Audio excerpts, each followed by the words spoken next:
Et si l'Afrique n'était qu'un seul pays?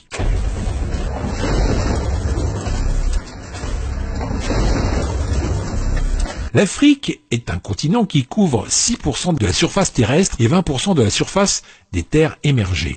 Sa superficie est de 30 millions de kilomètres carrés avec les îles.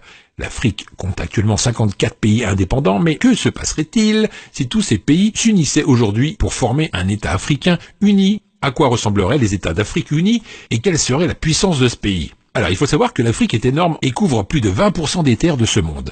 Il fait environ 3 fois la taille de l'ensemble de l'Europe. 1,2 milliard de personnes vivent actuellement en Afrique, soit 16% de la population mondiale. L'Afrique connaît actuellement le plus grand boom démographique du monde. La population du continent a doublé depuis 1990. Selon les estimations officielle de l'ONU, le continent devrait dépasser les populations de l'Inde et de la Chine réunies en 2100. La population de l'Afrique devrait atteindre 4 milliards de personnes d'ici 70 ans et va représenter plus de 39% de la population mondiale. La population de l'Afrique est actuellement la plus jeune au monde avec un âge médian de 19,7 ans comparé à la moyenne mondiale de 30,4 ans. Les taux d'alphabétisation sont également bas avec seulement 64% de la population considérée comme alphabète. Mais cela varie de région en région. En Libye, par exemple, le taux d'alphabétisation est très élevé, environ 84,2%, alors qu'au Soudan du Sud, il est très bas, puisqu'il n'atteint que 27% seulement. Les taux d'infection par le VIH sur le continent constitueraient également un défi majeur pour l'Afrique unie, car 11% de la population de l'Afrique subsaharienne est actuellement infectée par la maladie. En plus de ces défis, les États africains seraient également confrontés à l'extrême diversité du continent. L'Afrique est le continent le plus linguistiquement et ethniquement diversifié de la planète, où l'on parle plus de 3000 langues. L'Afrique est l'endroit le plus multilingue au monde, où beaucoup parlent au moins 2 langues africaines, et une langue européenne également supplémentaire. Une situation similaire à l'Afrique du Sud, où il y a 11 langues officielles.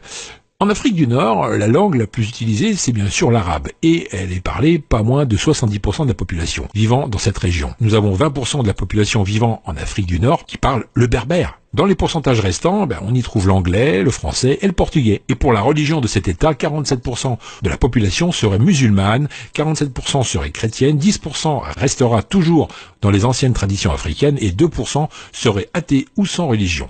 Passons maintenant aux 10 plus grandes villes de cet État. La plus grosse ville serait sans doute le Caire, avec une population estimée à 23 millions d'habitants. Et en deuxième place, le Lagos, avec 22,9 millions. Ensuite, nous avons le Gauteng, avec 13 millions, puis Kinshasa, avec 12 millions, Nairobi, avec 8 millions, Luanda, 7,9 millions, Alger, 7,8 millions, Khartoum, 7,3 millions, Ibadan, 7,7 millions, et en 10e place, Dar es Salaam, avec 5,6 millions d'habitants. En ce qui concerne la puissance militaire de cet État, alors là, c'est du lourd, mes amis. L'État africain uni pourrait aligner plus de 5 millions de soldats. Elle pourrait avoir également 7 millions de réservistes.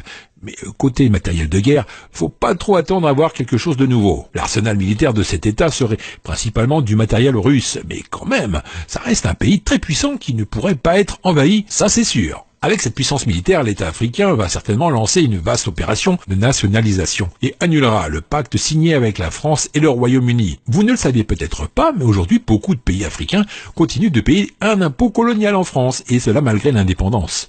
14 pays africains sont obligés par la France, à travers le pacte colonial, de mettre 85% de leurs réserves à la Banque centrale de la France, à savoir le Bénin, le Burkina Faso, la Guinée-Bissau, la Côte d'Ivoire, le Mali, le Niger, le Sénégal, le Togo, le Cameroun, la République centrafricaine, le Tchad, la République du Congo, la Guinée équatoriale et le Gabon. Enfin, sachez que la France ne leur permet d'accéder qu'à seulement 15% de leur argent par an. S'ils ont besoin de plus, les pays africains doivent emprunter.